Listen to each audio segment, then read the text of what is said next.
இது 1943ல மேனுஃபேக்சர் செய்யப்பட்ட ஒரு பைசா நாணயம். அதாவது நமக்கு சுதந்திரம் கிடைக்கிறதுக்கு முன்னாடியே புழக்கத்துல இருந்தது. 90s கிட்ஸோட பேரண்ட்ஸ் எப்போ நாங்களாம் ஓட்டனான்னு ஒரு காயின் யூஸ் பண்ணிருக்கோம்பா அப்படின்னு சொல்லி கேள்விப்பட்டிருப்பீங்க. அந்த ஓட்டனா தான் இது. இதோட மதிப்பு ஒரு பைசா. இது மாதிரி இன்னும் நிறைய காயின்ஸ் இங்க விற்பனைக்கு வச்சிருக்காங்க.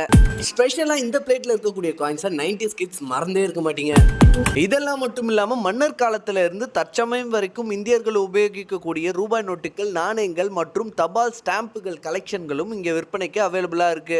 பண்டைய தமிழர்கள் வணங்கி வந்த கடவுள்களின் மாதிரி வடிவங்கள் நிறையவே இருந்துச்சு. இதெல்லாம் மட்டும் இல்லாம நம்மளுடைய முன்னோர்கள் பயன்படுத்திய கடிகாரம், தொலைபேசி, பூட்டு, மெழுகுவத்தி ஸ்டாண்டுன்னு இன்னும் நிறைய இருந்துச்சு. இதை விட புராதன கதைகள் சொல்லக்கூடிய இன்னும் நிறைய யூனிக்கான விஷயங்கள் இங்க கிடைக்குமா. பட் நாங்க லேட்டா போனதுனால அதெல்லாம் விற்பனை ஆனதுனால எங்களால அதை பார்க்க முடியல.